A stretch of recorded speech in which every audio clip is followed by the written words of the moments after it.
La bataille de l'esprit. Ce que Jésus a révélé sur ta guerre intérieure. Musique. Il y a une guerre que la plupart des gens ne voient jamais.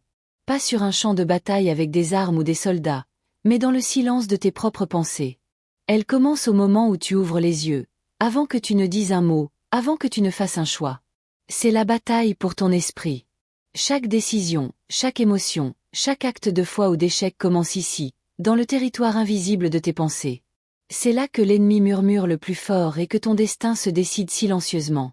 On ne perd pas sa vie d'un seul coup. On la perd une pensée à la fois, à travers la peur, le doute, la culpabilité et les mensonges discrets qui semblent presque vrais. Jésus comprenait cela mieux que quiconque.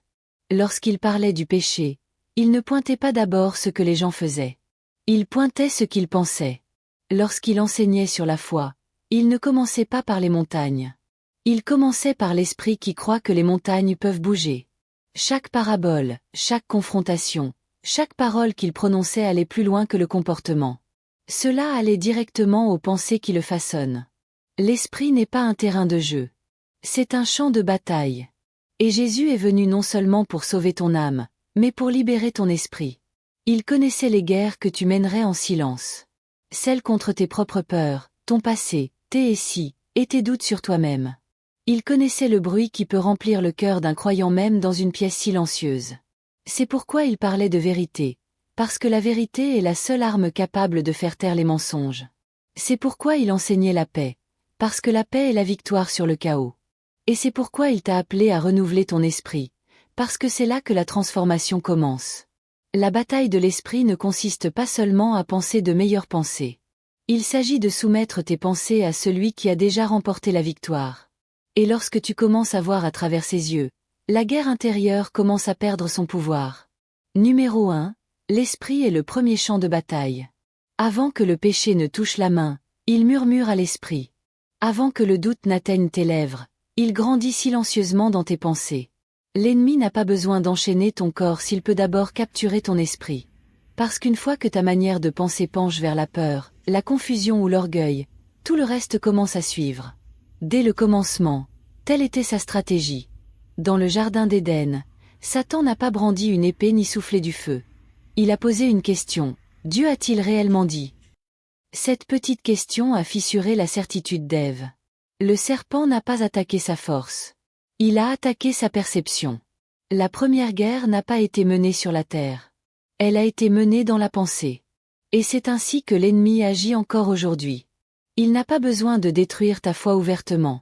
Il lui suffit de planter le doute, la graine qui grandit jusqu'à devenir désobéissance. Il n'a pas besoin de te faire arrêter de croire en Dieu. Il veut simplement que tu te demandes si Dieu est toujours bon. Voilà le champ de bataille de l'esprit. Subtil, invisible et constant. Jésus a révélé cette vérité lorsqu'il a dit, « Vous avez entendu qu'il a été dit, tu ne commettras point d'adultère. Mais moi, je vous dis que quiconque regarde une femme pour la convoiter a déjà commis l'adultère avec elle dans son cœur. » Matthieu 5, 27-28.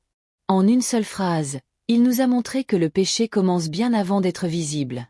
Il commence dans l'imagination, le lieu de naissance de l'action. Jésus n'essayait pas de rendre la vie plus difficile. Il essayait de nous faire voir plus profondément. Lorsqu'il a dit « C'est de l'abondance du cœur que la bouche parle », musique, il nous montrait que ce qui est caché finit par devenir audible. L'esprit est le sol de l'âme. Si des mensonges y sont plantés, la tromperie grandira. Si la vérité y est semée, la liberté fleurira. C'est pourquoi l'esprit doit être gardé comme un jardin sacré. Les batailles les plus dangereuses sont celles menées en silence. Quand personne ne voit la tempête qui fait rage entre la foi et la peur, la confiance et le contrôle. L'ennemi ne crie pas, il suggère. Il ne force pas l'entrée. Il murmure dans le langage de tes propres pensées. Tu n'es pas suffisant. Dieu t'a oublié. Tu es allé trop loin. Ce ne sont pas des pensées aléatoires. Ce sont des attaques spirituelles déguisées en raisonnement. Mais Jésus nous a montré une autre voie. Il n'a pas laissé ses pensées errer sans contrôle. Il les a alignées avec la parole. Chaque fois que l'ennemi attaquait, Jésus répondait par la vérité. Le premier champ de bataille de ta vie sera toujours ton propre esprit. Mais la victoire appartient à ceux qui osent penser avec foi, et non avec peur. Numéro 2, les mensonges qui façonnent notre réalité. Les mensonges ne sont pas seulement des mots. Ce sont des graines. Ils prennent racine profondément dans ta pensée jusqu'à changer ta manière de voir toute chose. Un mensonge sur ta valeur devient honte. Un mensonge sur ton avenir devient peur. Un mensonge sur l'amour de Dieu devient distance. Lentement, ton esprit devient une prison construite à partir de pensées qui n'étaient même pas les tiennes au départ. Jésus a exposé cette tactique dans Jean 8h44 en disant « Le diable a été meurtrier dès le commencement. Il n'y a pas de vérité en lui. Les mensonges tuent. Ils ne tuent pas toujours le corps, mais ils tuent la paix, le but et la joie. Ils te font douter de ce que Dieu a déjà déclaré. Ils te font accepter moins alors que le ciel a promis davantage. C'est pourquoi la Bible dit dans 2 Corinthiens 10h5 « Nous renversons les raisonnements et toute hauteur qui s'élève contre la connaissance de Dieu, et nous amenons toute pensée captive à l'obéissance de Christ. » Remarque le mot « renversons ». La vérité ne négocie pas avec les mensonges. Elle les détruit. Tu ne surpasses pas les ténèbres par la réflexion. Tu les remplaces par la lumière. Tu ne raisonnes pas avec le diable, tu lui résistes avec l'écriture. Les mensonges les plus difficiles à repérer sont ceux qui semblent vrais. Tu ne changeras jamais. Tout le monde finit par partir. Tu dois mériter l'amour. Ces pensées paraissent logiques, mais elles contredisent le cœur de Jésus. Il ne t'a jamais demandé d'être parfait. Il t'a appelé à être libre. Il n'a jamais dit que tu étais indigne. Il a dit que tu étais choisi. La conviction du Saint-Esprit conduit à la transformation. La condamnation de l'ennemi conduit à la honte. L'une te rapproche de Dieu, l'autre t'en éloigne. Apprends à faire la différence. Si une pensée te pousse à te cacher, elle ne vient pas de Dieu. Si elle te pousse à courir vers sa miséricorde, elle vient de lui. La vérité de Christ ne t'informe pas seulement, elle te transforme. Lorsque tu commences à déclarer ce que Dieu dit au lieu de ce que la peur dit, ta réalité change. Tu commences à marcher plus léger. Tu entends la paix là où tu entendais la panique. Les chaînes ne tombent pas seulement de tes circonstances. Elles tombent de tes pensées. Jésus a dit, « Vous connaîtrez la vérité, et la vérité vous affranchira. » Jean 8h32. La liberté ne commence pas dans les mains. Elle commence dans l'esprit.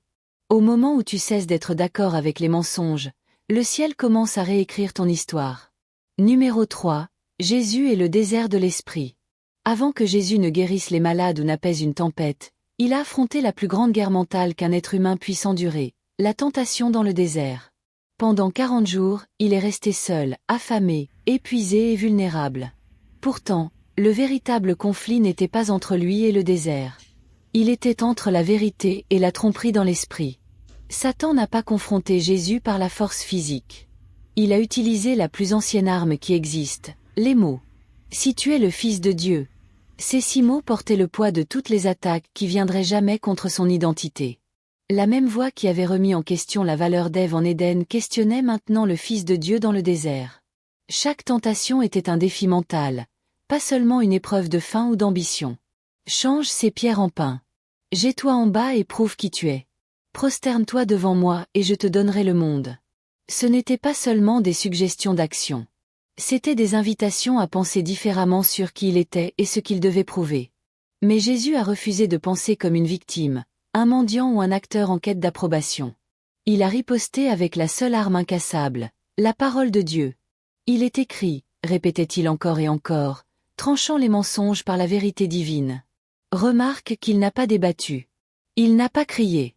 Il a simplement déclaré ce que Dieu avait déjà dit. En faisant cela, Jésus nous a montré comment combattre chaque bataille mentale. Tu ne peux pas surpasser les ténèbres par le raisonnement, mais tu peux les surpasser par la vérité. La parole de Dieu n'est pas seulement de l'encre sur du papier. C'est l'épée de l'esprit, conçue pour trancher la tromperie et faire taire la voix du diable. Lorsque tu es tenté de croire que tu es oublié, proclame la parole. Il ne te délaissera point et ne t'abandonnera point. Lorsque tu es tenté d'abandonner, déclare. Je puis tout par celui qui me fortifie. Lorsque la peur te dit que c'est fini, rappelle-toi, aucune arme formée contre moi ne prospérera. Le désert n'était pas une malédiction. C'était une salle de classe. Jésus n'y était pas pour prouver quelque chose à Satan. Il y était pour nous démontrer quelque chose. Il a montré que la victoire ne vient pas en évitant les épreuves, mais en maîtrisant ses pensées au milieu d'elles.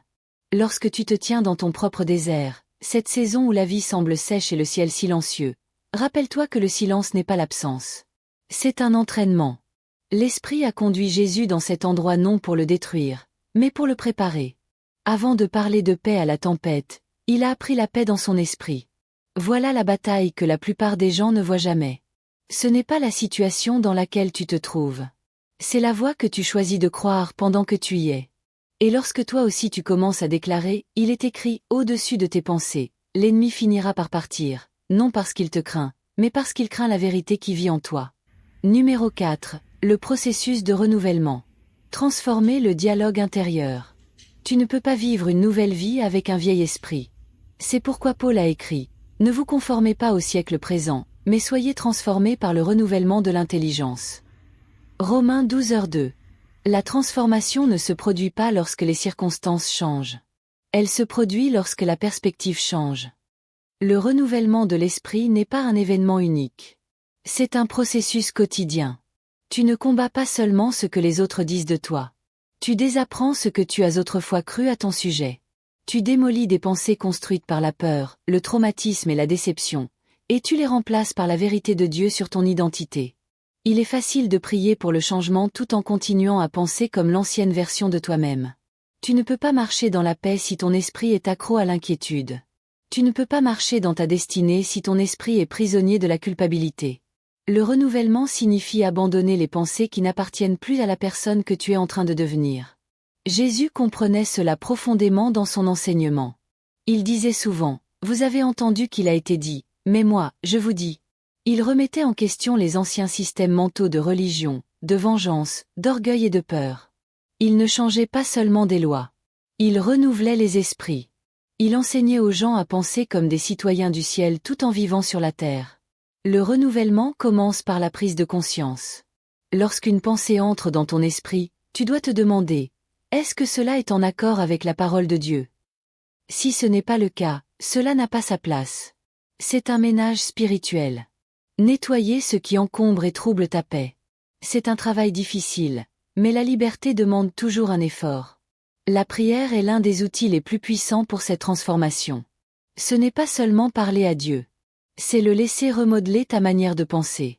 Quand tu pries, ton esprit se reprogramme pour voir les choses comme lui les voit. Tu commences à percevoir les tempêtes comme des opportunités, le silence comme une préparation, et l'attente comme une preuve de confiance. La méditation des Écritures est une autre clé. La Bible n'est pas faite pour être lue comme un manuel scolaire. Elle est destinée à être absorbée comme un médicament. Tu ne fais pas que l'étudier. Tu la laisses te guérir. Chaque verset de vérité réécrit lentement les mensonges que tu as crus pendant des années. Avec le temps, ta réaction par défaut passe de la peur à la foi. Le renouvellement ne signifie pas prétendre que la douleur n'est pas réelle. Cela signifie laisser Dieu lui donner un nouveau sens. Ce qui t'a brisé devient ce qui te construit. Ce qui t'a fait douter te pousse maintenant à prier. Ce qui te définissait te raffine désormais. Jésus a promis que lorsque tu connaîtras la vérité, elle te rendra libre. Mais la liberté nécessite un esprit renouvelé pour être conservé. Sans renouvellement, tu retourneras à tes anciennes chaînes. Avec lui, tu commenceras à penser, agir et aimer comme celui qui t'a créé. La transformation ne se produit pas quand la vie devient plus facile. Elle se produit quand ta pensée devient plus claire. Et lorsque ton esprit commence à refléter la vérité de Christ, même les endroits les plus sombres commencent à ressembler à la lumière. Numéro 5. L'anxiété, l'inquiétude et la guerre des « et si ». Peu de batailles sont aussi persistantes que celles contre l'anxiété. Elles s'infiltrent doucement, murmurant dans le langage des « et si ». Et si ça ne marche pas? Et si j'échoue encore? Et si Dieu n'intervient pas cette fois? Ces pensées se multiplient plus vite que n'importe quelle tempête extérieure, parce que la vraie tempête n'est pas dehors. Elle est dans ton esprit. Jésus comprenait intimement cette guerre. Dans Matthieu 6, il s'est adressé directement à ceux qui vivaient sous le poids lourd de l'inquiétude. « Ne vous inquiétez pas pour votre vie », a-t-il dit. Il ne disait pas cela pour minimiser nos luttes. Il redirigeait notre attention. Il savait que l'anxiété ne commence pas dans les circonstances, mais dans l'attention. Ce sur quoi tu te concentres nourrit soit ta foi, soit ta peur. Quand Jésus a dit à ses disciples de regarder les oiseaux du ciel et les lys des champs, il ne donnait pas simplement une image poétique. Il donnait une stratégie mentale. Il leur apprenait à déplacer leur perspective, du manque vers la suffisance, de la peur vers la confiance. Les oiseaux ne thésaurisent pas et les lits ne s'inquiètent pas. Ils vivent pleinement sous le soin de leur Créateur. Et s'il prend soin d'eux, combien plus prendra-t-il soin de toi? Les « et si » de l'anxiété sont des armes de distraction. Ils projettent ton esprit dans demain tout en te volant la paix d'aujourd'hui. Ils te font croire que le contrôle équivaut à la sécurité, alors que le contrôle ne t'a jamais appartenu. C'est pourquoi Jésus a dit, « Ne vous inquiétez donc pas du lendemain, car le lendemain prendra soin de lui-même. » Il ne t'appelait pas à l'ignorance, mais à la confiance. L'anxiété prospère dans l'imagination, mais la foi aussi. La même imagination qui visualise le désastre peut aussi contempler la bonté de Dieu. Le même esprit qui peint les pires scénarios peut aussi peindre les promesses. Lorsque tu pries, tu n'ignores pas la réalité. Tu choisis quelle réalité gouvernera tes pensées. Paul l'a exprimé dans Philippiens 4, 6-7. Ne vous inquiétez de rien, mais en toute chose, faites connaître vos besoins à Dieu par des prières et des supplications, avec des actions de grâce. Et la paix de Dieu, qui surpasse toute intelligence, gardera vos cœurs et vos pensées en Jésus-Christ. Remarque le mot gardera. La paix n'est pas passive. C'est un soldat posté à la porte de ton esprit, refusant l'entrée à la peur. La prochaine fois que tes pensées s'emballent, arrête-toi. Prends cette phrase anxieuse et réécris-la par la foi. Et si j'échoue? Deviens, et si Dieu m'enseigne quelque chose de puissant à travers cela? Et si je suis seul? Deviens, et si Dieu prépare quelqu'un que je ne vois pas encore? Et si je perds tout? Deviens, et si Jésus est tout ce dont j'ai réellement besoin? L'inquiétude peut frapper à la porte, mais elle n'est pas obligée d'emménager. Quand Jésus règne sur tes pensées, la paix devient ta nouvelle normalité. Tu commences à comprendre que l'anxiété ne prédit pas ton avenir. Elle reflète simplement ton niveau de confiance. Et lorsque la confiance grandit, l'anxiété perd sa voix. Numéro 6, gardez la porte. Ce que tu laisses entrer façonne ce qui sort. Ton esprit est un terrain sacré. C'est le lieu de rencontre entre le ciel et la terre, entre le murmure de l'esprit et le bruit de l'ennemi. Ce que tu autorises à y entrer détermine ce qui y poussera. C'est pourquoi Proverbe 4h23 dit, « Garde ton cœur plus que toute autre chose, car de lui jaillissent les sources de la vie. » Chaque jour, des pensées, des images et des voix frappent aux portes de ton esprit à travers les écrans, les conversations, les souvenirs et même ton imagination. Certains apportent la paix, d'autres apportent le poison. Avec le temps, tu deviens ce que tu laisses constamment entrer. Déchets à l'intérieur, chaos à l'extérieur. Vérité à l'intérieur, transformation à l'extérieur. Garder ton esprit ne signifie pas vivre isolé. Cela signifie vivre avec intention. Cela signifie te demander, est-ce que cela me rapproche de Jésus ou m'en éloigne? Avant de regarder, d'écouter ou de parler. Même tes paroles sont des portes. Jésus a dit, car par tes paroles tu seras justifié, et par tes paroles tu seras condamné. Matthieu 12h37. Quand tu parles négativement, tu entraînes ton esprit à s'attendre à l'échec. Quand tu parles la vie, tu entraînes ton esprit à s'attendre à la victoire. L'esprit croit ce que la bouche répète. Numéro 7, la pensée de Christ, marcher dans une paix surnaturelle. Pour gagner la bataille de l'esprit, tu dois apprendre à penser comme celui qui l'a déjà remporté. Philippiens 2h5 dit, « Ayez en vous les sentiments qui étaient en Jésus-Christ. » La pensée de Christ n'est pas anxieuse. Elle n'est pas impulsive. Elle n'est pas dominée par la peur. Elle est stable, soumise et centrée sur la volonté du Père. Quand Jésus a dit dans Jean 14h27, « Je vous laisse la paix, je vous donne ma paix », il ne donnait pas simplement une émotion. Il donnait sa manière de penser. Conclusion. La guerre intérieure est la victoire déjà acquise. La plus grande guerre que tu combattras ne sera pas contre une autre personne. Elle sera en toi. Chaque pensée devient un vote pour la liberté ou l'esclavage, la paix ou la panique, la foi ou la peur. Mais voici la bonne nouvelle, la guerre est déjà gagnée. Lorsque Jésus a porté la couronne d'épines, il ne souffrait pas seulement physiquement. Il reprenait symboliquement le territoire de ton esprit. Son sang n'a pas seulement lavé ton âme du péché. Il a aussi lavé la confusion de tes pensées. Aujourd'hui, chaque croyant porte le pouvoir de penser différemment, de s'élever au-dessus des mensonges, de faire taire la peur et d'ancrer chaque pensée dans la vérité. Tu n'as pas besoin de gagner la bataille. Tu dois simplement te tenir dans la victoire qui est déjà la tienne. Parce que la croix n'a pas seulement libéré ton âme. Elle a aussi libéré ton esprit. Et lorsque ton esprit est libre, aucune chaîne sur la terre ni en enfer ne peut plus jamais te retenir.